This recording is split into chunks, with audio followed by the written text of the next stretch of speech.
brilliant students and all faculty members who are watching this channel of Lohia college Churu. जैसा आप सभी को विदित है कि डिपार्टमेंट ऑफ जूलॉजी के द्वारा समय समय पर विभिन्न प्रकार के एक्सटेंशन लेक्चर और व्याख्यानमालाएँ आयोजित की जा रही है। इस व्याख्यानमाला के तहत एम्ब्रियोलॉजी की एक पूरी सीरीज की शूटिंग हो चुकी है और उनके वीडियो सक्सेसिव क्रम में हम महाविद्यालय के यूट्यूब चैनल पे अपलोड कर रहे हैं। इसी श्रृंखला में जेनेटिक्स पे आज विशेष व्याख्यान श्रृंखला है, ये आयोजित की जा रही है। इस जेनेटिक्स की व्याख्यानमाला में कुछ टॉपिक हैं जो रिकॉर्ड हो चुके हैं। आज हम गुणसूत्रों में होने वाले संख्यात्मक परिवर्तन पे डिस्कस करेंगे, क्योंकि प्राणियों के अंदर हर प्राणी में क्रोमोसोम्स की संख्या निश्चित होती है, हर क्रोमोसोम में जीन की संख्या निश्चित होती है, जीन की लोकेशन निश्चित है, दो जीन के बीच में अंतराल निश्चित है, जीन की सेंट्रोमियर के सापेक्ष कितनी डिस्टेंस है ये निश्चित होती है। लेकिन मियोसिस के दौरान कई बार एबनॉर्मल मियोसिस होता है, कई बार एनवायरमेंटल फैक्टर्स के द्वारा जर्म सेल्स में या जो गॉनेट्स हैं टेस्टिस ओवेरी उनके अंदर होने वाला जो विभाजन होता है वो विभाजन एबनॉर्मल प्रकार का होता है और इस एबनॉर्मलिटी के कारण एबनॉर्मल प्रकार के गैमिट्स बनते हैं। इन गैमिट्स का जब फ्यूजन होता है तो बनने वाली प्रोजेनी के अंदर गुणसूत्रों की संख्या में परिवर्तन जो होते हैं वो देखने को मिलते हैं। तो आज का जो मेरा टॉपिक है इसी एस्पेक्ट पे फोकस रहेगा। So today we are going to discuss the topic numerical changes in chromosome या गुणसूत्रों में होने वाले संख्यात्मक परिवर्तन, न्यूमेरिकल चेंजेस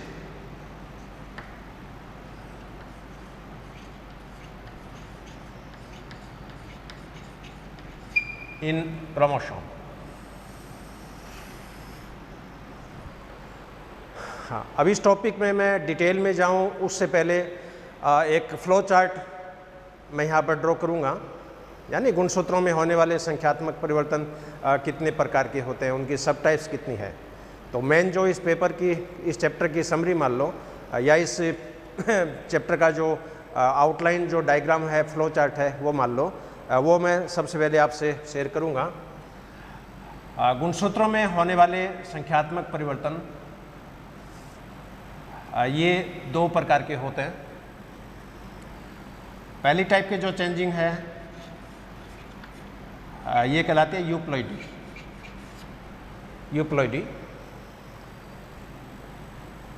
सेकंड टाइप की जो चेंजिंग है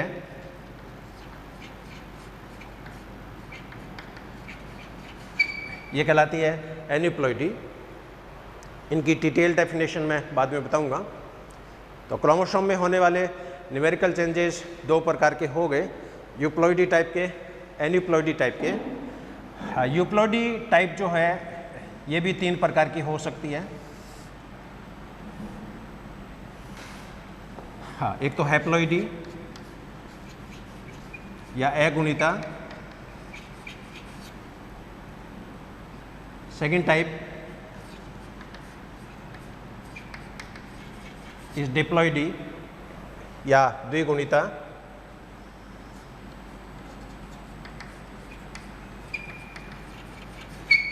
तीसरी टाइप है ट्रिप्लॉइडी या त्रिगुणिता। हैप्लॉइडी भी दो तरह की हो सकती है। हाँ, एक तो एंड्रोजेनिक हैप्लॉइडी,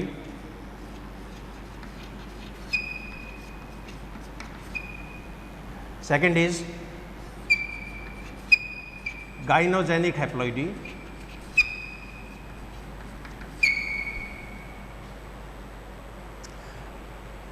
ट्रिप्लॉइडी जो होती है, ट्रिप्लॉइडी के स्थान पर पॉलीप्लॉइडी शब्द भी जैसे काम में ले सकते हैं, क्योंकि ट्रिप्लॉइडी है वो पॉलीप्लॉइडी का ही पार्ट है। यदि किसी एनिमल में क्रोमोसोम के 3 सेट हों तो उसको ट्रिप्लॉइडी बोलेंगे, 4 सेट हों उसको टेट्राप्लॉइडी बोलेंगे, 5 सेट हों उसको पेंटाप्लॉइडी बोलेंगे। अब यहाँ पर जो पॉलीप्लॉइडी है ये भी 3 टाइप की हो सकती है। एक तो ऑटो पॉलीप्लॉइडी,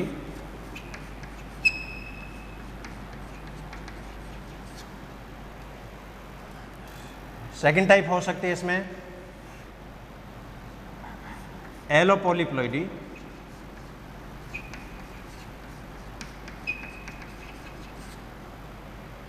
और तीसरी टाइप हो सकती है सेगमेंटल पॉलीप्लॉइडी।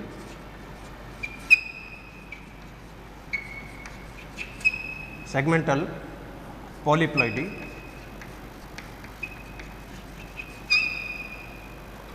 तो ये तो फर्दर क्लासिफिकेशन हो गया यूप्लॉइडी का।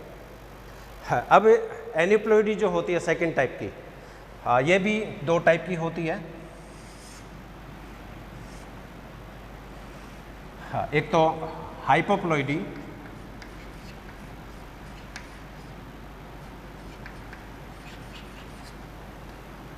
सेकंड टाइप इज हाइपरप्लॉइडी,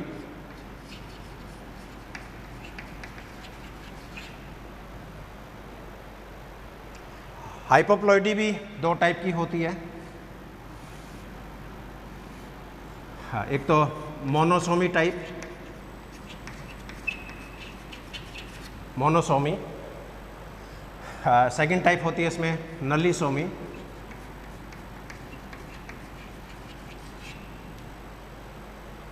इसी तरह हाइपरप्लॉइडी, हाइपरप्लॉइडी, हाँ ये भी दो प्रकार की होती है।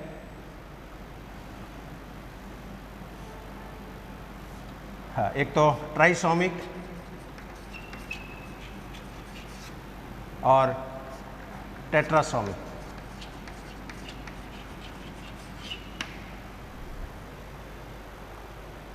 हाँ, ये इसका एक सामान्य फ्लो चार्ट है इस पूरे चैप्टर का। ये पूरे चैप्टर का एक नेट सेल में खाका है, यो मान के चलो। अब इन पे एक एक मैं डिटेल में आपसे डिस्कस करूँगा। पहली जो टाइप है यूप्लॉइडी, यू का मतलब ट्रू। यूप्लॉइडी के केस में क्या होगा, इस प्रकार के प्राणियों में या पौधों में क्रोमोसोम के सेट्स में चेंजिंग होती है, क्रोमोसोम के समुच्चयों में सेट होती है। जैसे अपने मनुष्यों के अंदर गुणसूत्रों के दो सेट है, एक सेट मदर से आता है, एक सेट फादर से आता है। मदर से जो सेट आता है उसको मैटरनल जीनोम के रूप में मान सकते हैं, फादर से जो सेट आ रहा है वो पैटर्नल जीनोम के रूप में मान सकते हैं। और क्रोमोसोम का एक जो अगुणित समुच्चय होता है, एक जो हैप्लॉइड सेट होता है, उसको एक जीनोम के रूप में रिप्रेजेंट करते हैं। इसलिए अपनी बॉडी में दो जीनोम है, एक जीनोम मदर से आ रहा है 22+X के रूप में, एक जीनोम फादर से आ रहा है 22+Y के रूप में। तो यूप्लॉइडी में क्या होगा कि क्रोमोसोम के सेट में चेंजिंग होती है, गुणसूत्रों में चेंजिंग नहीं होगी। या तो पूरा ही गुणसूत्र का सेट गायब होगा या एक्स्ट्रा पूरा क्रोमोसोम का सेट जो होगा वो आएगा। तो यहाँ पर यूप्लॉइडी जो है ये क्या होगी, it is changes in number of sets, changes in number of sets of chromosome. अब प्राणी के अंदर, अडल्ट प्राणी के अंदर क्रोमोसोम के कितने सेट होंगे उसके बेसिस पे इसका फिर फर्दर क्लासिफिकेशन है। कुछ प्राणियों में एक क्रोमोसोम का सेट हो सकता है, कुछ प्राणियों में क्रोमोसोम के दो सेट हो सकते हैं, कुछ प्राणियों में दो से ज़्यादा सेट हो सकते हैं। अब मान लो किसी प्राणी में क्रोमोसोम का यदि एक ही सेट हो तो ये कंडीशन कहलाती है हैप्लॉइडी या अगुणिता, और इसको एन के द्वारा रिप्रेजेंट करते हैं। यहाँ पर एक टर्म और आता है कई बार, दैट इज मोनोप्लॉइडी।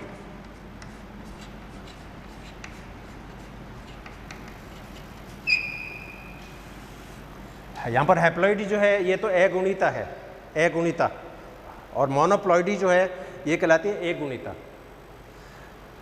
मोनोप्लॉइडी में तो क्या होगा, क्रोमोसोम का एक सेट होगा डेफिनेटली, नो डाउट। लेकिन हैप्लॉइडी में कई बार क्या होता है, जैसे मान लीजिए कोई प्राणी सपोज टेट्राप्लॉइड है, मान लो कोई एडल्ट प्राणी है और उसमें क्रोमोसोम के 4 सेट हैं, और इस प्राणी के अंदर जब मियोसिस होती है, गैमिट फॉर्मेशन होती है, तो इस प्राणी में जो गैमिट्स बनेंगे उन गैमिट में क्रोमोसोम की कॉम्बिनेशन कैसी होगी, 2n। क्योंकि ये एनिमल टेट्राप्लॉइड है, इस एनिमल में क्रोमोसोम के 4 सेट हैं, इसलिए इसमें जो अर्धसूत्री विभाजन द्वारा जो गैमीट बनेंगे वो कैसे होंगे, 2n टाइप के। अब हिसाब से इन गैमीट्स को डिप्लॉइड बोल सकते हैं अपन, लेकिन यहाँ पर इसके लिए डिप्लॉइड शब्द काम में नहीं आएगा, इसको हैप्लॉइड ही बोलेंगे। इसी तरह मान लीजिए कोई प्लांट सपोज हेक्साप्लॉइड है मान लीजिए, उसके अंदर क्रोमोसोम के 6 सेट हैं और इसके अंदर जब मियोसिस के द्वारा गैमीट्स बनेंगे तो इन गैमीट्स में 3n कॉम्बिनेशन होगी, लेकिन इन गैमीट्स को ट्रिप्लॉइड नहीं बोलेंगे, इनको हैप्लॉइड ही बोलेंगे। तो हैप्लॉइड का अर्थ क्या हुआ कि अडल्ट एनिमल में या अडल्ट प्लांट्स में जितने गुणसूत्र हैं उनकी आधी संख्या किस नाम से जानी जाएगी, हैप्लॉइड के नाम से। हैप्लॉइड में कोई ज़रूरी नहीं है कि क्रोमोसोम का एक सेट ही हो, युग्मक के अंदर एक से ज़्यादा सेट हैं वो भी अगुणित है। तो टेट्राप्लॉइड प्लांट है तो डेफिनेटली उनसे बनने वाले गैमेट 2n टाइप के होंगे, लेकिन इन गैमेट को डिप्लॉइड नहीं बोलेंगे, इनको हैप्लॉइड के रूप में ही काउंट होगा। लेकिन मोनोप्लॉइडी के केस में क्रोमोसोम का सेट हमेशा एक ही होगा, ऑलवेज 1 सेट ऑफ क्रोमोसोम। इसलिए यहाँ पर मोनोप्लॉइडी और हैप्लॉइड के अंदर डिफरेंस जो है वो क्लियर हो जाना चाहिए। हैप्लॉइडी का अर्थ क्या हो गया, अडल्ट एनिमल या अडल्ट प्लांट्स में जितने क्रोमोसोम्स हैं उन क्रोमोसोम की आधी संख्या अगुणिता कहलाती है। मोनोप्लॉइडी का अर्थ क्या हुआ, इसमें क्रोमोसोम का एक सेट होगा और इसको अगुणिता के नाम से जाना जाता है। अब ये जो हैप्लॉइड जो कंडीशंस हैं ये भी 2 टाइप की हो सकती है, androgenic haploid, gynogenic haploid. Androgenic haploid वो होते हैं जो नर युग्मक के द्वारा उत्पन्न होते हैं। Androgenic haploids are those haploids which developed from male gamete है। अब नर युग्मक हैं वो अगुणित होता है और नर युग्मक के द्वारा जो संतति बनती है वो एंड्रोजेनिक हैप्लॉइड के नाम से जानी जाती है। लेकिन एंड्रोजेनिक हैप्लॉइड मनुष्यों में नहीं बनते हैं, एनिमल्स में प्राय नहीं बनते हैं। इसका मेन रीज़न क्या है कि प्राणियों में जो शुक्राणु बनते हैं उन शुक्राणु के अंदर साइटोप्लाज्म की मात्रा बहुत कम होती है और परिवर्तित भ्रूण को पोषण प्रदान करने के लिए वो कैपेबल नहीं है। हाँ, ओवम है वो जरूर हो सकते हैं। मधुमक्खी के केस में जैसे अगुणित अंडे जो होते हैं उससे राजा जो किंग होते हैं, ड्रोन होते हैं, वो पार्टनर बन जाते हैं। लेकिन बाकी एनिमल्स में शुक्राणु में इतनी कैपेसिटी नहीं है, इतना उसमें साइटोप्लाज्म नहीं है, इतना उसमें रिजर्व फूड मटेरियल नहीं है कि वो पूरे डेवलपिंग एम्ब्रियो को एनर्जी प्रोवाइड कर सके। लेकिन पौधों में ये घटना नॉर्मली होती है। तो पौधों के अंदर जो स्टेमन होता है, पोलन जो होता है, पुंकेसर जिसको अपन बोलते हैं, तो पोलन जो ग्रेन है या उनके जो हैप्लॉइड गैमीट है पौधों में वो अगुणित पौधे के अंदर कन्वर्ट हो सकते हैं। और प्लांट्स में जब मेल गैमीट के द्वारा जब कोई संतति बनती है तो वो संतति क्या कहलाती है, एंड्रोजेनिक हैप्लॉइड।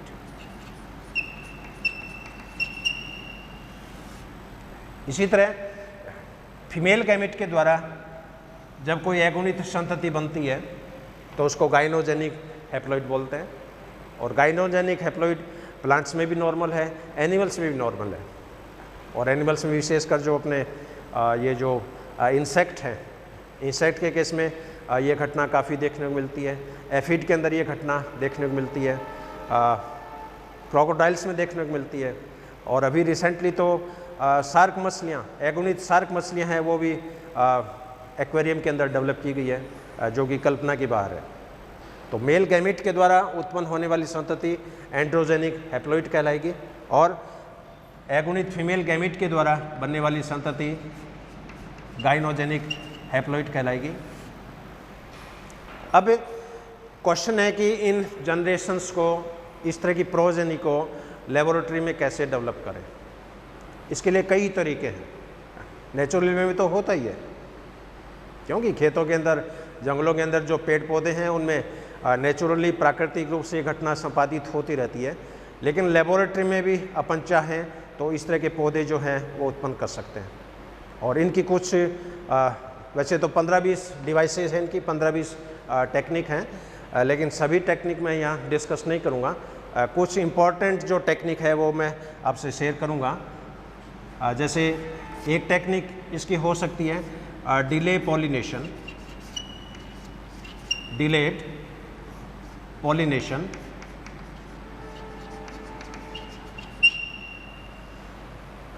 डिले पॉलिनेशन में क्या होगा, फ्लावर की जो स्टिग्मा है, फ्लावर की जो वर्तिकाग्र या फीमेल जो उसका ऑर्गन्स हैं, इस स्टिग्मा के ऊपर एंथर जैसे रख दिए, पॉलन जैसे छिड़क दिए और इसकी स्टिग्मा को धागे से बांध दो, हल्के धागे से बांध दो, ताकि मेल गैमीट फीमेल गैमीट तक नहीं पहुंच पाए।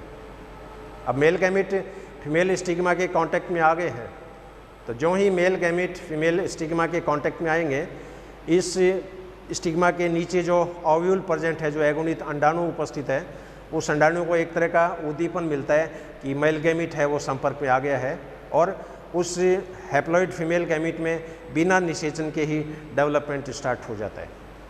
ये घटना एक तरह से पार्थिनोजेनेसिस भी है, और यहाँ पर पॉलिनेशन की जो घटना है, फर्टिलाइजेशन की घटना है, उसको विलंबित कर दिया आपने, डिलेड पॉलिनेशन।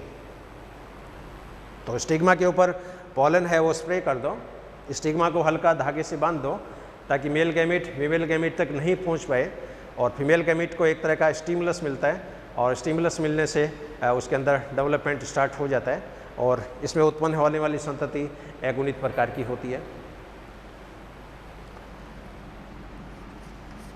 सेकंड मैकेनिज्म इसमें हो सकती है temperature shock. Temperature shock, temperature shock में क्या होगा, कई बार जो हैप्लॉइड गैमेट्स हैं, इनको पर्टिकुलर टेम्परेचर पर्टिकुलर टाइम पे नियमित अंतराल से यदि बार बार देते रहे, तो उसमें एक तरह का उद्दीपन मिलता है, और उद्दीपन के कारण उन गैमेट्स के अंदर बिना निषेचन के ही डेवलपमेंट स्टार्ट हो जाता है। जैसे राई है सपोज, अब राई में जो स्पाइक निकलता है, उस स्पाइक को मान लीजिए 5 डिग्री तापमान से जैसे उसको मान लीजिए आपने ट्रीट किया, फिर 5 मिनट के इंटरवल से दोबारा उसको टेम्परेचर से ट्रीट किया, फिर 5 मिनट के अंतराल से उसको तीसरी बार ट्रीट किया, इस तरह 10-12 बार लगातार इसको टेम्परेचर से आप जब उपचारित करोगे, तो फीमेल को एक तरह से झटका लगता है, एक तरह से स्टिमुलस मिलती है, एक तरह से उद्दीपन मिलती है, एक प्रकार की प्रेरणा मिलती है, और ये घटना थर्मल शॉक या टेम्परेचर शॉक के नाम से जानी जाती है। तो तापमान के उद्दीपन के कारण, बार बार नियमित अंतराल से उद्दीपन के कारण ये जो गैमीट होते हैं, इनके अंदर डेवलपमेंट स्टार्ट हो जाता है। तो ये घटना टेम्परेचर शॉक के नाम से जानी जाती है, और इस विधि के द्वारा लेबोरेटरी में आजकल पौधों को जो है वो डेवलप किया जाता है। तीसरी विधि इसमें हो सकती है colchicine treatment. Colchicine treatment, colchicine जो है एक विशेष केमिकल्स हैं, और जो सेल डिवीज़न को प्रेरित करता है, सेल डिवीज़न को स्टिमुलेट करता है। अब मान लीजिए यहाँ पर एंथर है और फीमेल गैमीट है, इनको यदि कॉल्चिसिन के द्वारा उपचारित कर दें, तो इसके अंदर सेल डिवीज़न जो होता है वो प्रेरित होता है, और बिना फर्टिलाइजेशन के ये गैमीट अडल्ट के अंदर कन्वर्ट हो जाता है। इसके अलावा और भी विधियाँ हैं, सारी विधियाँ मैं यहाँ पर डिस्कस नहीं करूँगा, क्योंकि ये जो टेक्निक है मेनली बॉटनी के अंदर, हॉर्टिकल्चर के अंदर, फ्लोरिकल्चर में, वनस्पति विज्ञान की जो ब्रांचेज है उसमें इन टेक्निक्स को यूज़ किया जाता है, और प्राणियों के केस में भी ये घटनाएं होती है, लेकिन एनिमल्स में इनको पार्थिनोजेनेसिस बोलेंगे। एनिमल्स में भी इस तरह की गतिविधियाँ अपन संपादित कर सकते हैं। जैसे मान लीजिए मेंढक का एगुणित अंडा हो, और उस एगुणित अंडे से आप सुई को हल्की सी गर्म करके उस अंडे के एनिमल पोल पे जैसे आप टच करोगे, तो इस हैप्लॉइड ओवम को ऐसा महसूस होता है कि शुक्राणु अंडे के संपर्क में आया है। तो ज़रा सी नीडल को गर्म करके ओवम के साथ टच करेंगे, टच करते ही उस अनफर्टिलाइज ओवम के अंदर स्टिमुलस मिलती है, और उसके अंदर डेवलपमेंट स्टार्ट हो जाता है। हालांकि उसमें अडल्ट मेंढक नहीं बनता है, वो बात अलग है। इसमें डिवीज़न मोरुला तक होगा, ब्लास्टुला तक होगा, गैस्कुला तक होगा, उसके बाद डिवीज़न अरेस्ट हो जाएगा, एम्ब्रियो की डेथ हो जाएगी। तो प्राणियों के अंदर ये घटना लेबोरेटरी के अंदर स्टिमुलेट कर सकते हैं, और एनिमल्स में मधुमक्खी के अंदर ये घटना नॉर्मल है। मधुमक्खी के जो छाते होते हैं, उन छाते में 3 तरह की कास्ट मिलती है। उसके अंदर राजा होते हैं जिसको ड्रोन बोलते हैं, इसके अंदर रानी होती है जिसको क्वीन बोलते हैं, और इसके अंदर इनके सैनिक होते हैं, फौजी होते हैं, जिनको वर्कर के नाम से जाना जाता है। तो मधुमक्खी के छाते में राजा हैं, वो किंग हैं, लेकिन वो अगुणित है, फर्टाइल है। रानी जो होती है द्विगुणित है, फर्टाइल है। इसमें जितने भी सैनिक हैं वो भी फीमेल होती है, लेकिन इनफर्टाइल है, स्टेराइल नहीं है, इनफर्टाइल है। इनफर्टाइल के पीछे रीज़न क्या है कि मधुमक्खी में रानी जो होती है उससे एक तरह का फिरोमोन्स निकलता है, 9-ऑक्सी डेसिनोइक एसिड, और इस फिरोमोन की प्रेजेंस में वर्कर्स के अंदर oogenesis की जो घटना है वो अवमंदित हो जाती है, इनहिबिट हो जाती है। अब कई बार मधुमक्खी के छाते में रानी की डेथ हो जाती है। रानी की डेथ होने के बाद में क्या होगा, जो सुपीरियर क्वालिटी के जो वर्कर्स हैं वो रानी के अंदर कन्वर्ट हो जाते हैं, उसके अंदर oogenesis का प्रोसेस स्टार्ट हो जाता है। या कई बार छाते से रानी मक्खी को निकाल के आप किसी दूसरी जगह ले जाओ तो उस छाते में बचे हुए जो वर्कर्स हैं उनके अंदर बेस्ट क्वालिटी के, सुपीरियर क्वालिटी के जो वर्कर्स हैं वो क्वीन के अंदर कन्वर्ट हो जाते हैं। तो ये एक नेचुरल फिनोमेनन है जो पौधों में और एनिमल्स में दोनों के अंदर पाया जाता है, नेचुरल रूप से भी पाया जाता है और लेबोरेटरी में भी इसको इंड्यूस कर सकते हैं। अब क्वेश्चन है कि ये जो हैप्लॉइड्स बनेंगे, इन हैप्लॉइड्स में फिनोटिपिक कैरेक्टर्स कैसे होंगे, इनमें साइटोलॉजिकल कैरेक्टर्स कैसे होंगे, इनमें सेल डिवीजन कैसे होगा। तो मोटा मोटी एक बेसिक आइडिया मैं आपको बता दूं। सपोज आपके पास नींबू है, मान लीजिए 4 तरह के नींबू। एक नींबू हैप्लॉइड है, एक नींबू डिप्लॉइड है, एक नींबू ट्रिप्लॉइड है, एक नींबू मान लीजिए टेट्राप्लॉइड है। तो यहाँ पर जो हैप्लॉइड जो नींबू होगा, इसकी साइज़ डेफिनेटली छोटी है। डिप्लॉइड जो नींबू होगा इसकी साइज़ बड़ी मिलेगी। ट्रिप्लॉइड जो नींबू है इसकी साइज़ और बड़ी मिलेगी। टेट्राप्लॉइड जो नींबू है इसकी साइज़ और बड़ी मिलेगी। तो ज्यों ज्यों सेल्स में गुणसूत्रों की संख्या बढ़ती जाती है, गुणसूत्रों से उत्पन्न होने वाले जो प्रोडक्ट है उनकी अमाउंट भी बढ़ती जाती है। और ये जो कॉम्बिनेशन है ये सभी प्लांट्स में मिलेंगे।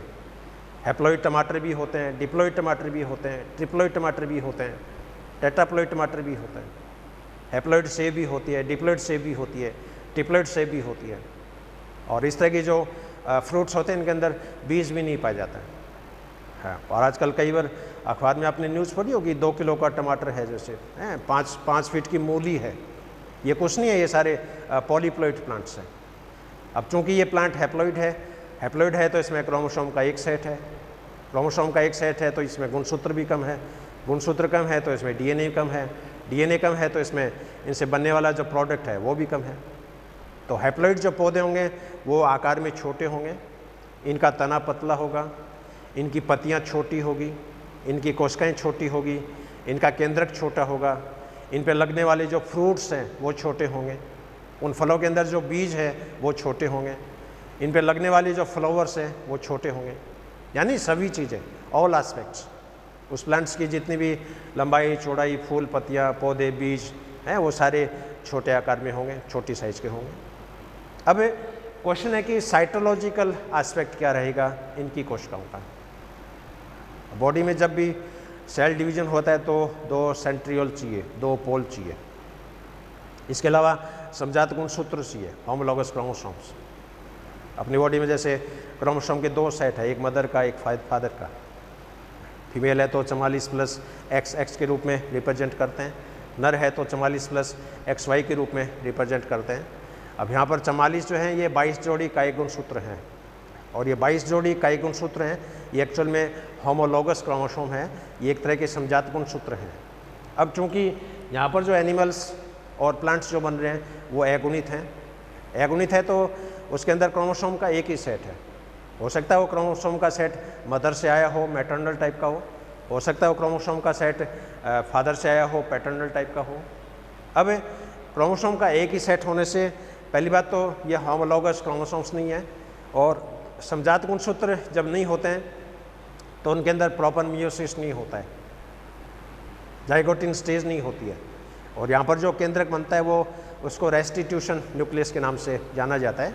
और इसमें जब सेल डिवीजन होगा तो सेल के जो अपोजिट पोल्स हैं उसमें गुणसूत्रों का डिस्ट्रीब्यूशन भी असमान रहता है। मान लो इसमें प्लांट में सपोज 14 गुणसूत्र हैं और सेल डिवीजन जब हो रहा है तो कोई गारंटी नहीं है कि दोनों पोल पे 7-7 क्रोमोसोम्स जाएंगे। हो सकता है एक पोल पे 10 गुणसूत्र चले गए, एक पे 4 गुणसूत्र चले गए। हो सकता है एक पोल पे 8 क्रोमोसोम चले गए, एक क्रोमोसोम पे 6 पोल चले गए, लेकिन टोटल काउंटिंग जो होगी वो 14 आएगी।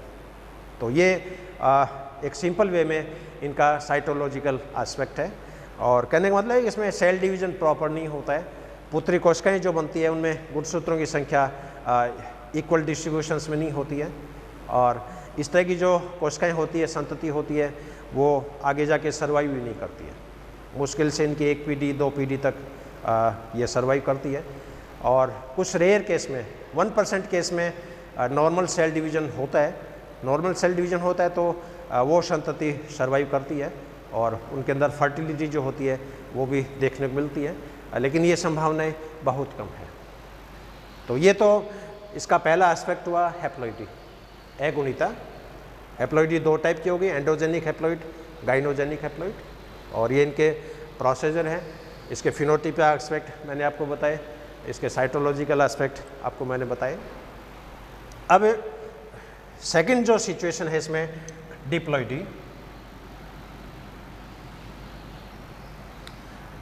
हाँ, डिप्लॉइड जो प्राणी हैं या डिप्लॉइड जो प्लांट्स हैं, इसमें क्रोमोसोम के 2 सेट्स होंगे। इसको ह्यूमन का एग्जांपल लेके जैसे मैंने बताता हूँ, अपनी बॉडी डिप्लॉइड है, द्विगुणित है। अपनी बॉडी में 46 गुणसूत्र हैं, जिसमें 23 गुणसूत्र मदर से आए हैं, 23 गुणसूत्र फादर से आए हैं। और यहाँ पर नर का जो कॉम्बिनेशन है वो होता है 44 + XY। फीमेल का जो कॉम्बिनेशन है वो होता है 44 + XX। तो अपने मनुष्य के केस में मदर से जो क्रोमोसोम आ रहे हैं वो हैं 22 + X टाइप के, और फादर से जो क्रोमोसोम आ रहे हैं वो हैं 22 + Y टाइप के। तो अपनी बॉडी में 44 तो काई गुणसूत्र हैं, या 22 जोड़ी सोमेटिक क्रोमोसोम या ऑटोसोम, और एक जोड़ी यहाँ पर सेक्स क्रोमोसोम या एलोसोम। अब अपनी बॉडी द्विगुणित है तो अपनी बॉडी में जब गैमेटोजेनेसिस होता है, चाहे वो शुक्राणु जनन हो चाहे अंडाणु जनन हो, और नॉर्मल अर्धसूत्री विभाजन होता है, तो इनसे बनने वाले गैमेट्स में क्रोमोसोम का एक सेट आएगा। जैसे मनुष्य में शुक्राणु के दो टाइप के स्पर्म बनते हैं, 22 + X टाइप के, 22 + Y टाइप के। फीमेल में एक तरह का ओवम बनता है 22 + X टाइप का। तो डिप्लॉइडी है, ये नॉर्मल फिनोमेनन है। और अब इन डिप्लॉइडी की मॉर्फोलॉजी क्या होगी? ये पौधे आकार में बड़े होंगे, इनका तना मोटा होगा, इनकी पत्तियां बड़ी होगी, इनके फ्लावर बड़ी साइज के होंगे, इन पे लगने वाले फल बड़े आकार के होंगे, इन फल में जो बीज होंगे उनकी साइज बड़ी होगी, कोशिकाओं का आकार बड़ा होगा, कोशिका में केंद्र की आकार बड़ा होगा, और इनसे जो प्रोटीन सिंथेसिस बनता है वो प्रोटीन भी ज़्यादा क्वांटिटी में होगा। तो हैप्लॉइड प्लांट के जो लक्षण हैं वही लक्षण डिप्लॉइड प्लांट में मिलेंगे, लेकिन ज़्यादा मात्रा में। हाइट बड़ी होगी, तना मोटा हो गया, पत्तियाँ बड़ी हो गई, फ्रूट्स बड़े हो गए, सीड बड़े हो गए, फ्लावर बड़े हो गए, प्रोटीन ज़्यादा हो गया। ऐसे जो फ्रूट्स हैं वो खाने में मीठे भी ज़्यादा होते हैं। हैप्लॉइड फ्रूट है वो खाने में कम मीठे होंगे, डिप्लॉइड है वो ज़्यादा मीठे होंगे, डिप्लॉइड है और भी ज़्यादा मीठे होंगे, क्योंकि प्रोडक्शंस यहाँ पर ज़्यादा है, जिनकी संख्या यहाँ पर बढ़ गई है। तो डिप्लॉइडी है, ये एक नॉर्मल फिनोमेनन है और इस पर ज़्यादा डिस्कस करने की कोई आवश्यकता भी नहीं है। अब तीसरी जो टाइप है ट्रिप्लॉइडी, ट्रिप्लॉइडी या इसको मैं पॉलीप्लॉइडी में इसको मैं कंसीडर करूँगा, पॉलीप्लॉइडी या बहुगुणिता। हाँ, पॉलीप्लॉइड का अर्थ क्या होगा?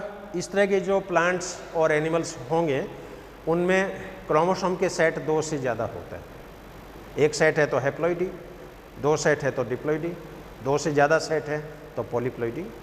अब 3 सेट हों तो इसको ट्रिप्लॉइड बोलेंगे, 4 सेट है तो इसको टेट्राप्लॉइड बोलेंगे, 5 सेट है तो इसको पेंटाप्लॉइड बोलेंगे, 6 सेट है तो इसको हेक्साप्लॉइड बोलेंगे।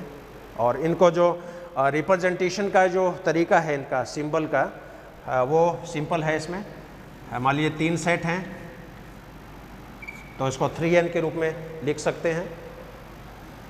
टेट्राप्लॉइड है, इसको 4n के रूप में लिख सकते हैं। पेंटाप्लॉइड है, इसको 5n के रूप में लिख सकते हैं। अब पॉलीप्लॉइडी नेचर के अंदर एग्जिस्ट है, प्लांट्स में तो विशेषकर जितने भी जो फेनेरोगेमस प्लांट्स हैं, फ्लावरिंग वाले प्लांट्स हैं, लगभग 30% प्लांट्स में पॉलीप्लॉइडी की घटना देखने को मिलती है। एनिमल्स में भी ये घटना पाई जाती है, विशेषकर जो आपके जो फाइलम आर्थ्रोपोडा के जो एनिमल्स हैं उनके अंदर ये घटना देखने को मिलती है। और लेबोरेटरी में इस तरह के जो एनिमल्स हैं वो अपन डेवलप कर सकते हैं, लेकिन पॉलीप्लॉइड एनिमल्स जो होते हैं वो सर्वाइव नहीं करते हैं, उनके अंदर नॉर्मल मियोसिस नहीं होता है, नॉर्मल इनके अंदर रिप्रोडक्शन नहीं होता है, नॉर्मल गैमेट प्रोडक्शंस नहीं होता है, और इनका लाइफ स्पान जो है वो बहुत छोटा होता है, अंत में इनकी डेथ हो जाती है। तो यहाँ पर पॉलीप्लॉइडी जो है ये भी 3 टाइप की है। एक तो auto polyploidy, second is allo polyploidy, और तीसरी टाइप की है सेगमेंटल पॉलीप्लॉइडी। ऑटो में नाम से स्पष्ट है, विद इन सेम स्पीशीज, यानी उसी जाति के सदस्यों में। एलो का अर्थ है अलग अलग जाति या अलग अलग जीनस के कॉम्बिनेशन द्वारा, और सेगमेंटल का अर्थ है छोटे छोटे सेगमेंट्स, छोटे छोटे पार्ट्स। ऑटो पॉलीप्लॉइडी का मैं एग्जाम्पल एक लेता हूँ, हाइपोथेटिकल एग्जाम्पल। सपोज मान लीजिए कोई 2 प्लांट हैं, इस प्लांट का मेल,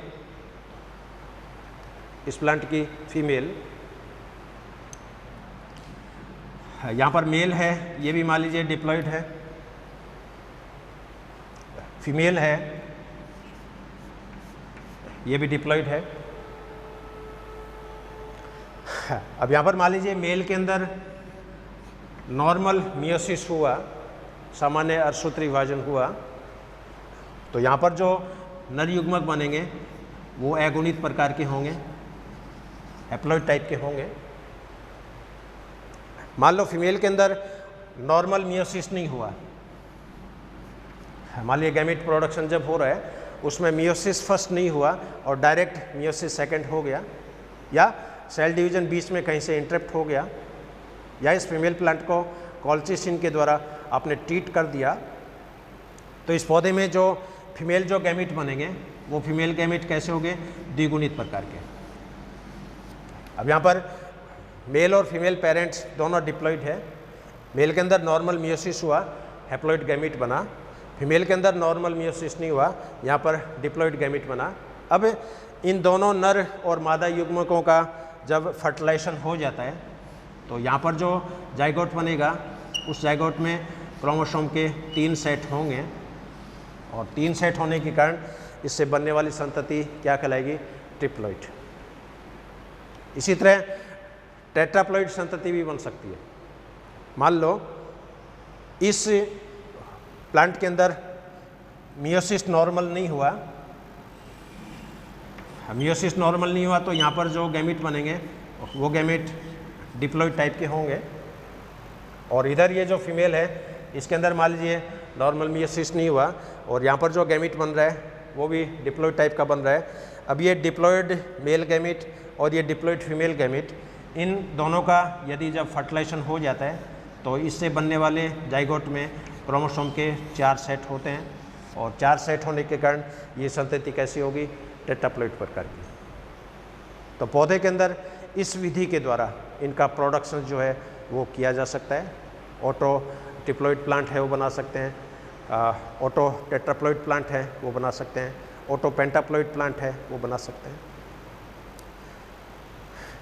सेकंड एस्पेक्ट इसका एलो पॉलीप्लॉइडी। अब एलो पॉलीप्लॉइडी में क्या होगा कि 2 अलग अलग जीनस के प्लांट्स होंगे, हो सकता है उसमें क्रोमोसोम की संख्या सेम हो। इसका बेस्ट एग्जांपल जो लेबोरेटरी में हम जैसे डेवलप करते हैं, जो रिसर्च करते हैं वो डेवलप करते हैं। यहाँ पर 2 कॉमन प्लांट्स का मैं एग्जांपल लूँगा। हाँ, एक तो जैसे मूली जो होती है रेफिनस सटाइवस, रेफिनस सटाइवस। और दूसरा प्लांट गोभी जो होती है अपने Brassica oleracea.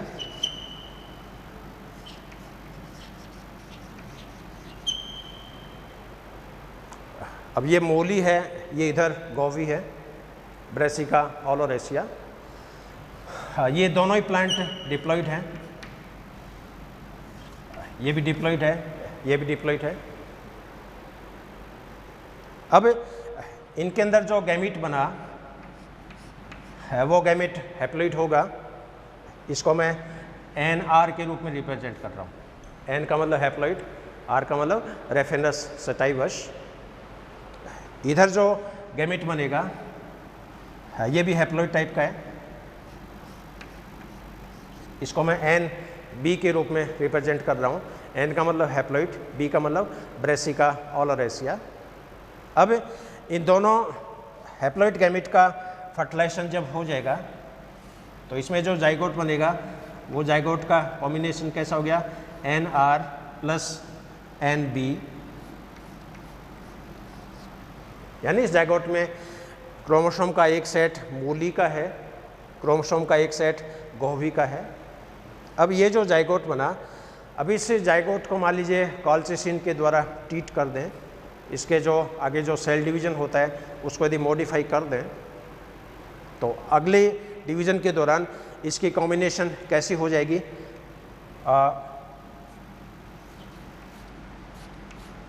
2NR plus 2NB।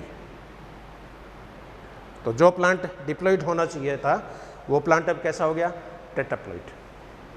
और इस तरह की जो हाइब्रिड जो नस्ल बन रही है यहाँ पर, हाइब्रिड जो संतति बन रही है, इस संतति को रेफेनोब्रेसिका के नाम से जाना जाता है। और इस हाइब्रिड प्लांट में क्या होगा, ज़मीन के नीचे मूली लगेगी और मूली के ऊपर जहाँ सोगरी लगती है वहाँ पर गोभी लगेगी। तो हाइब्रिड प्लांट बन गया रेफेनोब्रेसिका। इसी तरह पोमेटो, पोटैटो प्लस टोमेटो, इसमें ज़मीन के अंदर आलू लगते हैं, ऊपर टमाटर लगते हैं। भेकरी है जैसे भेड़ प्लस बकरी, इसमें भेड़ की तरह ऊन होती है और बकरी की तरह इसमें मिल्क प्रोडक्शंस होता है। इसी तरह चिड़ियाघरों के अंदर कई बार शेर और टाइगर को दोनों को एक पिंजरे में रख दिया जाता है, मेल फीमेल अलग अलग, तो वहाँ पर भी कई बार हाइब्रिड संतति हो डेवलप हो जाती है।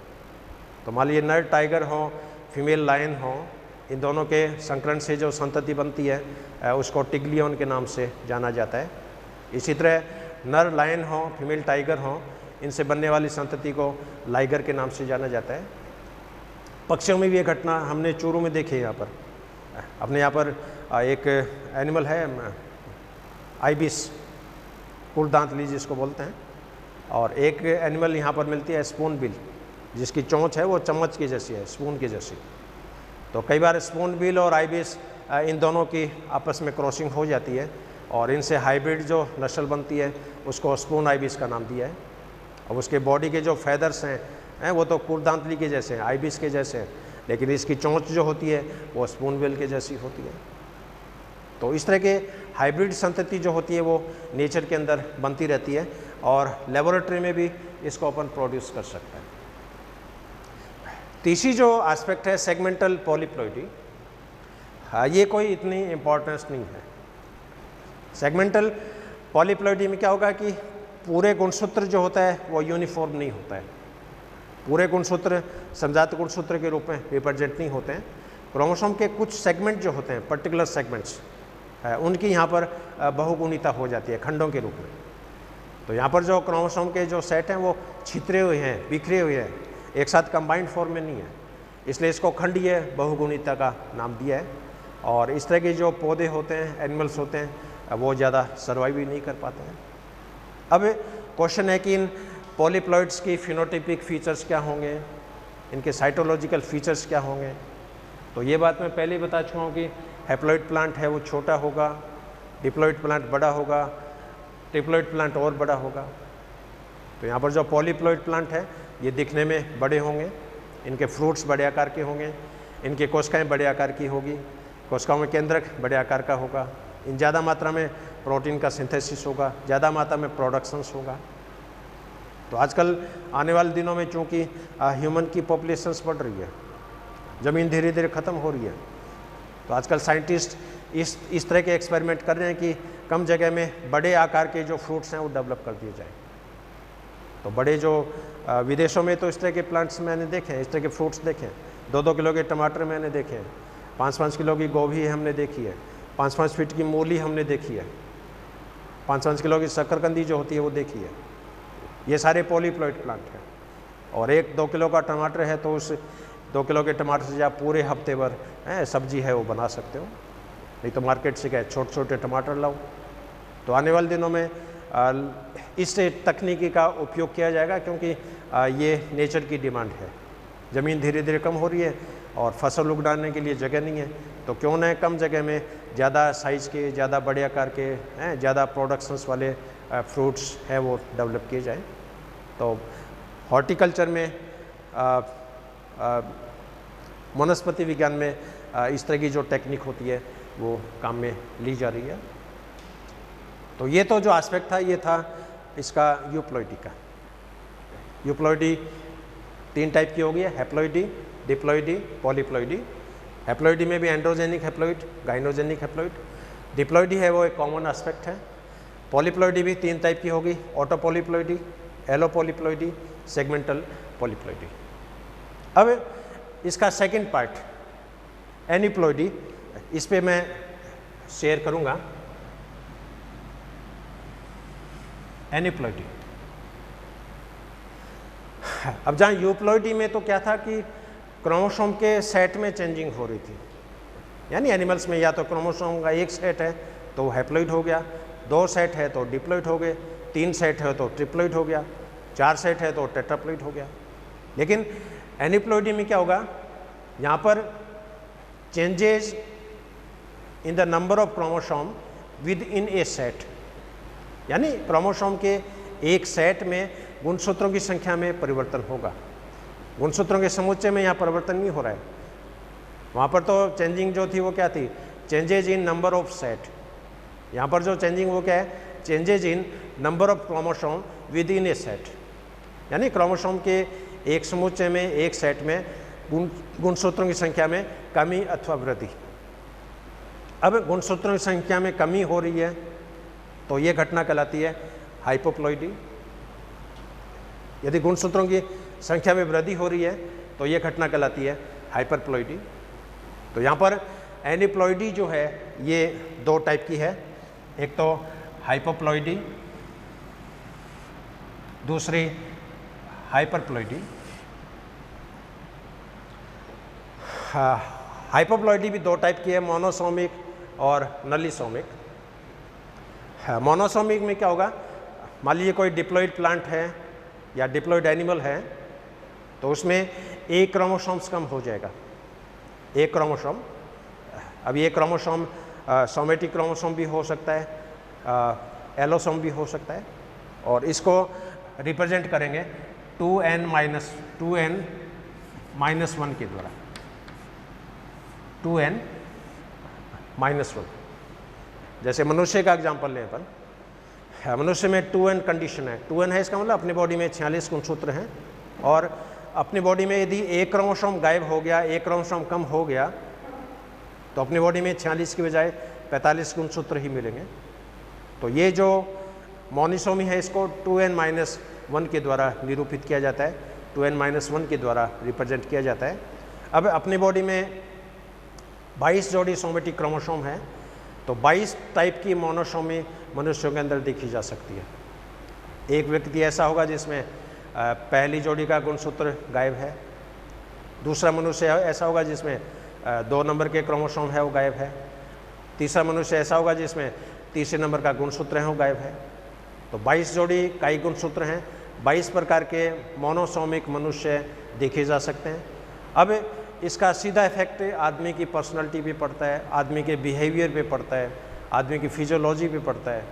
और अब नॉर्मल व्यक्ति है तो उसमें 46 गुणसूत्र हैं, और जिस व्यक्ति में 45 गुणसूत्र होंगे तो डेफिनेटली उस आदमी की पर्सनालिटी, उसकी कार्य प्रणाली, उसका बिहेवियर है, उसके अंदर सेल डिवीज़न टोटली चेंज हो जाता है। और इस तरह के मनुष्य हमने देखे हैं जिसमें सिचुएशन होती है 44 + x मान लो, 44 + y मान लो, तो यहाँ पर जो गुणसूत्र कम हो रहा है वो कायिक गुणसूत्र भी हो सकता है और सेक्स क्रोमोसोम भी हो सकता है। मान लीजिए 40 + x सिचुएशन है तो ये फीमेल टर्नर के रूप में जैसे रिप्रेजेंट होती है, 44 + y है तो ये जैसे मेल टर्नर के रूप में रिप्रेजेंट होती है। तो टर्नर सिंड्रोम जो होता है वो इस टाइप का एक एग्जाम्पल है। अब क्वेश्चन है कि ये मोनोसोमिक बच्चे बनेंगे कैसे, मोनोसोमी कैसे प्रोड्यूस होते हैं। यहाँ पर ह्यूमन का एग्जाम्पल मैं लूँगा, हाइपोथेटिकल एग्जाम्पल।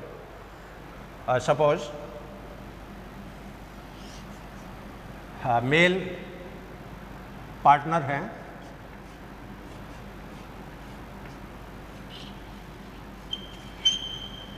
और इसके अंदर 44 ऑटोसोम है, XY सेक्स क्रोमोसोम है, हाँ, और इसकी जो वाइफ है इसके अंदर 44 ऑटोसोम है, एक जोड़ी इसके अंदर सेक्स क्रोमोसोम है। अब मान लीजिए इस नर के अंदर नॉर्मल मियोसिस हो रहा है, नॉर्मल मियोसिस हो रहा है तो इसके अंदर दो तरह के शुक्राणु बनेंगे। एक शुक्राणु तो बनेगा 22 + x टाइप का, एक शुक्राणु इसमें बनेगा 22 + y टाइप का। अब फीमेल के अंदर मान लीजिए नॉन डिस्फंक्शन हो गया, ये नॉन डिस्फंक्शन सोमेटिक क्रोमोसोम भी हो सकता है, सेक्स क्रोमोसोम भी हो सकता है। और नॉन डिस्फंक्शन यहाँ पर मान लीजिए सपोज सेक्स क्रोमोसोम में नॉन डिस्फंक्शन हो गया तो इस फीमेल के अंदर दो तरह के अंडे बनेंगे। एक अंडा बनेगा 22 + 0, 22 + 0, 0 का मतलब इस अंडे के अंदर सोमेटिक क्रोमोसोम तो हैं लेकिन सेक्स क्रोमोसोम नहीं है। और दूसरा जो अंडा बनेगा इसका कॉम्बिनेशन होगा 22 + XX। तो यहाँ पर ये जो ओवम बन रहा है इसमें तो केवल 22 कायिक गुणसूत्र हैं, सेक्स क्रोमोसोम नहीं है। इधर ये जो ओवम बन रहा है इसके अंदर 22 कायिक गुणसूत्र हैं और दोनों सेक्स क्रोमोसोम का पेयर है। तो इस अंडे के अंदर तो 22 गुणसूत्र हैं, इस अंडे के अंदर 24 गुणसूत्र हैं। अब मान लीजिए ये जो ओवम है 22 + 0 वाला, अब इस ओवम का इन दोनों स्पर्म के साथ यदि फर्टिलाइजेशन हो जाता है तो ये कंडीशन जो होगी वो डेवलप हो जाएगी और इनके फर्टिलाइजेशन से मान लीजिए 22 + x स्पर्म का इसके साथ यदि फर्टिलाइजेशन हो जाता है तो ये जाइगोट जो है इसका कॉम्बिनेशन बनेगा 44 + x0। इसी तरह इस शुक्राणु के साथ इस ओवम का यदि फर्टिलाइजेशन हो जाए तो इसकी कॉम्बिनेशन बनेगी 44 + y0। अब यहाँ पर ये जो बच्चा डेवलप हो रहा है इसके अंदर कायिक गुणसूत्र तो हैं लेकिन सेक्स क्रोमोसोम X है, इसके अंदर कायिक गुणसूत्र तो हैं लेकिन सेक्स क्रोमोसोम Y है। और इस तरह की जो संतति होती है ये जनरली टर्नर सिंड्रोम के नाम से जानी जाती है। और इसको ज़्यादा क्लासीफाई करने के लिए 44 + x0 इसको फीमेल टर्नर के नाम से रिप्रेजेंट कर सकते हैं, 44 + y0 इसको मेल टर्नर के नाम से रिप्रेजेंट कर सकते हैं। तो इस तरह की व्यवहारिक जो ये सिचुएशन है मनुष्य के अंदर ये देखने को मिलती है। और अपने चूरू में भी इस तरह के बच्चे जो है हमने देखे हैं सिंड्रोम वाले। यदि पूरे चूरू में आप अलग अलग गली मोहल्लों में आप सर्वे करो तो यहाँ भी कम से कम 50 बच्चे मैंने ऑब्जर्व किए अलग अलग सिंड्रोम के। डाउन सिंड्रोम के बच्चे यहाँ पर है, टर्नर सिंड्रोम के बच्चे यहाँ पर है, एडवर्ड सिंड्रोम के बच्चे यहाँ मैंने देखे हैं, पटेल सिंड्रोम के बच्चे यहाँ पर मैंने देखे हैं, क्लिनेफेल्टर के बच्चे मैंने यहाँ देखे हैं। हालांकि इनकी सर्वाइवल ज़्यादा नहीं होती है, इनका लाइफ स्पान है वो 10 साल से लेके 20 साल 25 साल तक होता है, अंत में इनकी जो है डेथ हो जाती है। और कोई भी गुणसूत्र जब कम होता है तो उस गुणसूत्र के जीन टोटल गायब हो गए। अब जीन गायब हो गए तो उस जीन से बनने वाले प्रोटीन उस प्राणी के अंदर नहीं मिलेंगे, उन जीन के द्वारा संश्लेषित होने वाले एंजाइम्स उस एनिमल्स के अंदर नहीं मिलेंगे। परिणामतः ऐसे व्यक्ति की टोटल जो मॉर्फोलॉजी है, फिजियोलॉजी है, पर्सनालिटी है, बिहेवियर है वो सारा चेंज हो जाता है। और कई बार तो हम मनुष्य की बच्चे की शक्ल देख के, उसका व्यवहार देख के आइडिया लगा लेते हैं कि इसमें इस टाइप का सिम्टम है। तो ये एक पहली सिचुएशन है मोनोसोमी। अब कई बार इसमें क्या होता है कि ये तो जैसे 2n-1 सिचुएशन मैंने आपको दिखाई, कई बार इस तरह की सिचुएशन भी डेवलप हो जाती है 2n-1-1,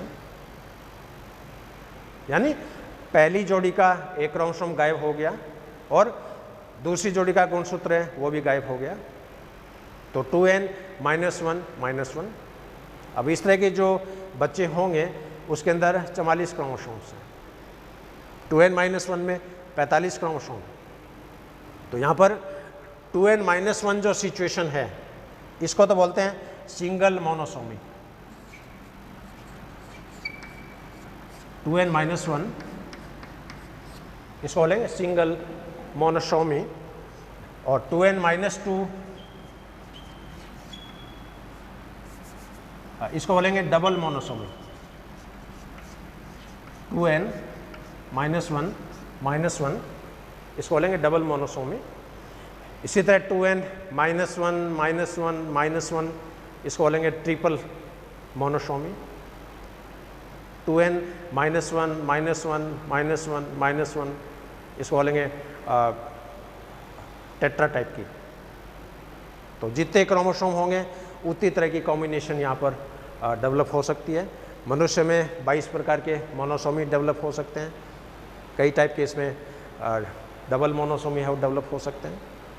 अब इसकी जो सेकंड जो टाइप है नलीसोमी, नलीसोमी को रिप्रेजेंट करेंगे 2n-2 के द्वारा। 2n-2 यानी इस तरह के जो बच्चे होंगे मनुष्यों के उसके अंदर 44 गुणसूत्र ही होंगे। अब यहाँ पर पूरा एक होमोलोगस क्रोमोसोम है वो गायब हो रहा है, पूरा समजात गुणसूत्र का जोड़ा वो यहाँ पर गायब हो रहा है, और इस तरह की जो संतति होती है वो नलीसोमी के नाम से जानी जाती है। अब मनुष्यों में जैसे 22 जोड़ी कायिक गुणसूत्र हैं तो 22 प्रकार के नलीसोमी बच्चे डेवलप हो सकते हैं। इन क्रोमोसोम सब में क्रोमोसोम 44 होंगे, लेकिन एक व्यक्ति के अंदर पहली जोड़ी का गुणसूत्र गायब है, दूसरे बच्चे में 2 नंबर का जो जोड़ा है वो गायब है, तीसरे बच्चे में 3 नंबर का जोड़ा है वो गायब है। तो 22 प्रकार के बच्चे मनुष्य के अंदर डेवलप हो सकते हैं। हर बच्चे का अलग अलग बिहेवियर होगा, शक्ल सूरत अलग होगी, पर्सनालिटी अलग होगी, चाल ढाल अलग होगा, बोलने का तरीका, उठने का तरीका। तो इस तरह के बच्चों के भी फेशियल फीचर देख के साइंटिस्ट जो होते हैं, जेनेटिसिस्ट होते हैं, वो पता कर सकते हैं। अब इसका सेकंड पार्ट दैट इज हाइपरप्लॉइडी। हाइपरप्लॉइडी में क्या होगा, क्रोमोसोम की संख्या द्विगुणित अवस्था से ज़्यादा होती है। हाइपरप्लॉइडी में तो आपने देखा क्रोमोसोम डिप्लॉइड स्टेज से कम है, एक कम है तो मोनोप्लॉइडी, 2 कम है तो एक कम है तो मोनोसोमी, 2 कम है तो नलीसोमी। अब यहाँ पर क्रोमोसोम की संख्या डिप्लॉइड स्टेज से 1 भी ज़्यादा हो सकती है, 2 भी ज़्यादा हो सकती है। उस बेस पे हाइपरप्लॉइडी जो है वो 2 प्रकार की है, एक तो ट्राइसोमी, दूसरी टेट्रासोमी। ट्राइसोमी जो होती है इसको रिप्रेजेंट करते हैं 2n+1 के द्वारा। टेट्रासोमी जो होती है इसको रिप्रेजेंट करते हैं 2n+2 के द्वारा। तो ये जो व्यक्ति है इसके अंदर 47 गुणसूत्र हैं, ये जो व्यक्ति है इसके अंदर 48 गुणसूत्र हैं। अब इनका प्रोडक्शंस कैसे होगा, यहाँ पर इसी एग्जांपल को जैसे मैं लेता हूँ, सपोज ये नर हैं और इसमें नॉर्मल रूप में जैसे यहाँ पर गैमेट जो है वो बन रहे हैं। इसको मैं सिंपली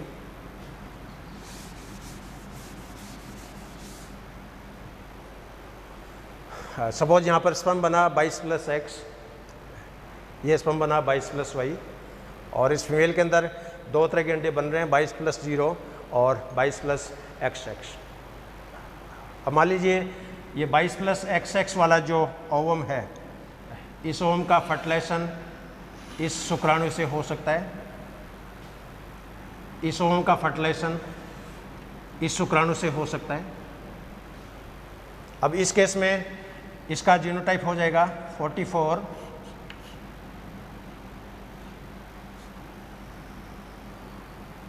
प्लस XXY। यहाँ पर इसका कॉम्बिनेशन हो जाएगा 44 प्लस XXX। तो नॉर्मली मनुष्यों में फीमेल जो होती है, लेडीज होती है, उसका कॉम्बिनेशन होता है 44 प्लस XX टाइप का, और लड़कों में कॉम्बिनेशन होता है 44 प्लस XY टाइप का। लेकिन यहाँ पर जो बच्चे बन रहे हैं इनमें आप देख रहे हो, इनमें कई गुणसूत्र तो 44 हैं, लेकिन सेक्स क्रोमोसोम 2 होने चाहिए थे, 2 के स्थान पर यहाँ पर 3 है। अब इस बच्चे के अंदर सेक्स क्रोमोसोम 3 है XXX, इस बच्चे के अंदर 2X है, 1Y है। अब सेक्स क्रोमोसोम की संख्या जब बढ़ती है तो इन बच्चों के अंदर एबनॉर्मल टाइप का मियोसिस होता है, इनके एबनॉर्मल बिहेवियर होता है, एबनॉर्मल पर्सनैलिटी होती है, इनका लाइफ स्पान भी बहुत कम होता है, और 15 साल से लेके 20 साल के बीच में इनकी मृत्यु हो जाती है। और इस तरह के जो बच्चे होते हैं वो क्लीनेफेल्टर सिंड्रोम के नाम से जैसे जाने जाते हैं।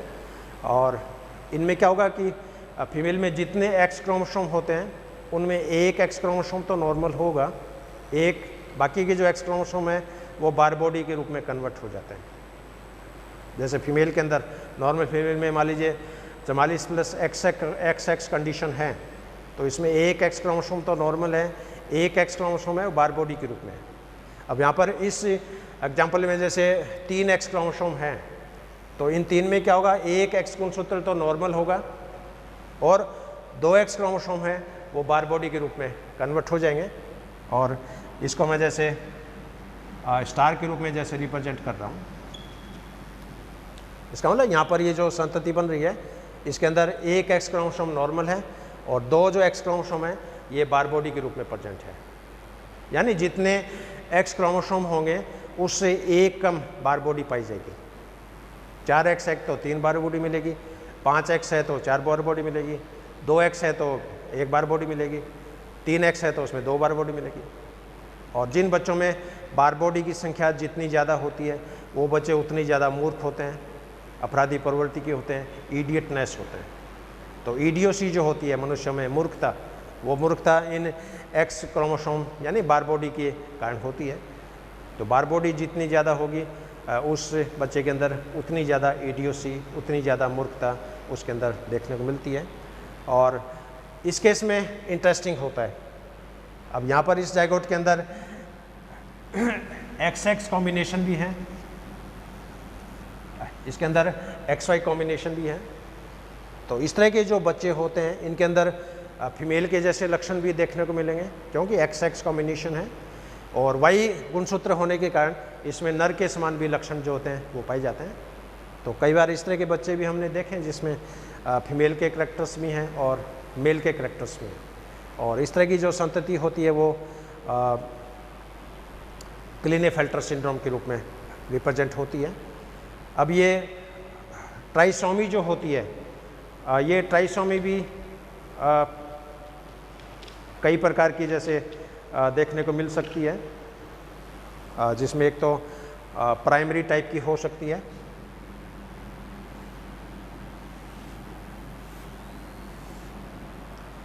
एक तो प्राइमरी टाइप की ट्राइसोमी, एक सेकेंडरी टाइप की ट्राइसोमी, एक टर्सरी टाइप की ट्राइसोमी। प्राइमरी टाइप की जो ट्राइसोमी होती है इसके अंदर क्या होगा कि तीनों ही जो क्रोमोसोम्स हैं वो दिखने में एक जैसे होंगे। जैसे मान लो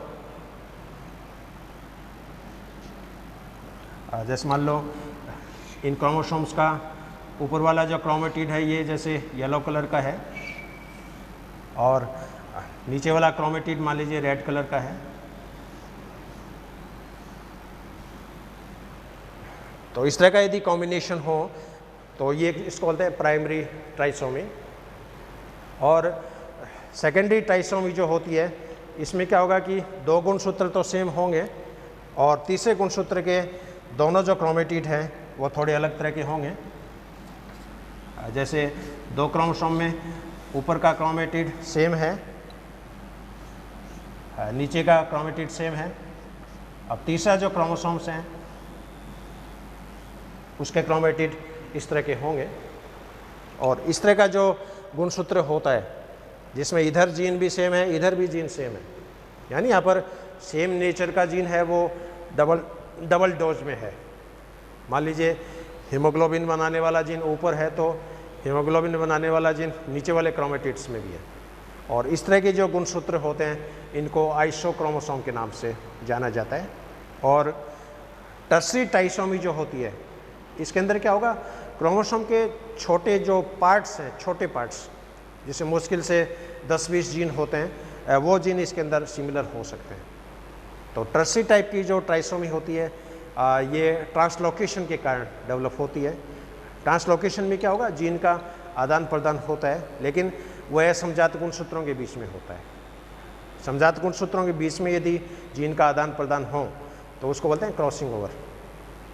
यदि नॉन होमोलॉगस क्रोमोसोम के बीच में जीन का एक्सचेंज हो तो उसको बोलते हैं ट्रांसलोकेशन।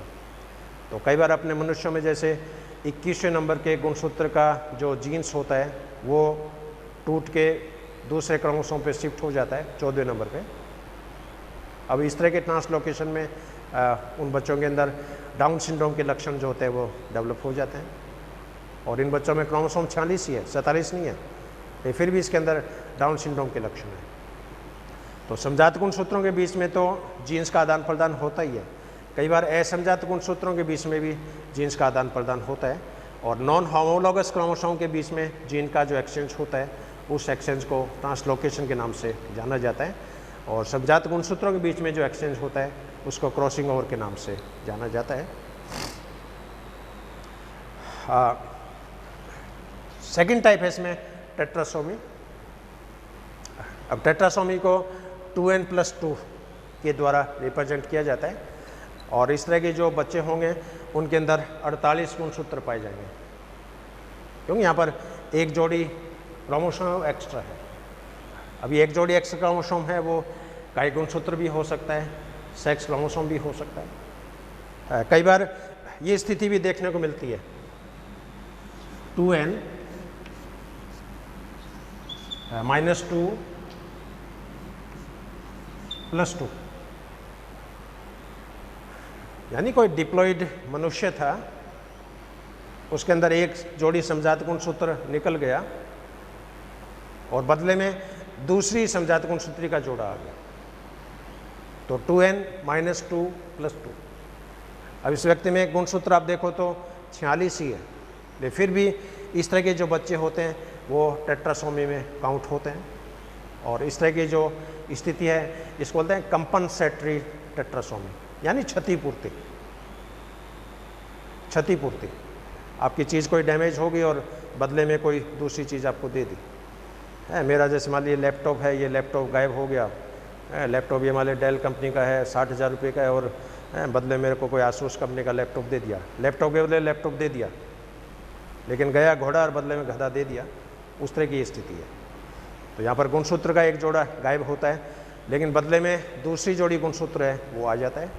और इस तरह के जो बच्चे होंगे इनमें एक ही कैटेगरी के गुणसूत्रों की संख्या 4 होगी, यानी समजात गुणसूत्रों की एक ही कैटेगरी के समजात गुणसूत्रों की संख्या यहाँ पर 4 होगी। और इस तरह के जो बच्चे होते हैं उनका भी अजीब व्यवहार होता है, अजीब पर्सनैलिटी होती है, उनके चलने का तरीका, बातचीत करने का तरीका। और कई बार तो अपराधी प्रवृत्ति के बच्चे जो होते हैं वो डेवलप हो जाते हैं। और स्कॉटलैंड में इस तरह के बच्चे डेवलप हुए हैं जो बहुत ही अपराधी प्रवृत्ति के थे और अपनी पूरी ज़िंदगी में उन्होंने कम से कम 300 आदमियों की हत्याएँ कर दी। तो आजकल इस तरह की भी रिसर्च चल रही है कि आदमी की जो अपराधी प्रवृत्ति है, पार्श्विक प्रवृत्ति है, क्या इसके लिए कोई जीन उत्तरदायी है क्या? डेफिनेटली आदमी का शांत व्यवहार है, एग्रेसिव व्यवहार है, अपराधी प्रवृत्ति है, डेफिनेटली इसके लिए जीन जो है वो रेस्पॉन्सिबल है। और इस तरह की रिसर्च यदि की जाए तो बहुत बड़े जो रिजल्ट हैं वो सामने देखने को मिलेंगे। और सोशल इश्यूज़ हैं, सोशल प्रॉब्लम्स हैं, उनको सॉल्व किया जा सकता है। तो ये एक नटसेल में ये आज का पूरा चैप्टर गुणसूत्रों में होने वाले संख्यात्मक परिवर्तन, और ये इसका एक ये फ्लो चार्ट है। पूरे इस चैप्टर का ये खाका है, नटसेल है। और मैं समझता हूँ आपके ये टॉपिक समझ में आया होगा। और फिर भी आपकी कोई क्वेरी हो, कोई क्वेश्चंस हो, तो आप व्हाट्सएप के द्वारा, दूरभाष के द्वारा, फेसबुक के द्वारा, यूट्यूब चैनल के मैसेज इनबॉक्स के द्वारा, कॉलेज में विजिट करके आप जब भी आप चाहो आप अपनी शंका का समाधान कर सकते हो। और एक बार मैं हमारे डिपार्टमेंट की तरफ से, हमारे कॉलेज की तरफ से, मेरी तरफ से आप सभी का मैं धन्यवाद ज्ञापित करता हूँ। I am highly grateful to you, I am highly thankful to you. Have a good day, have a great day. Thank you very much.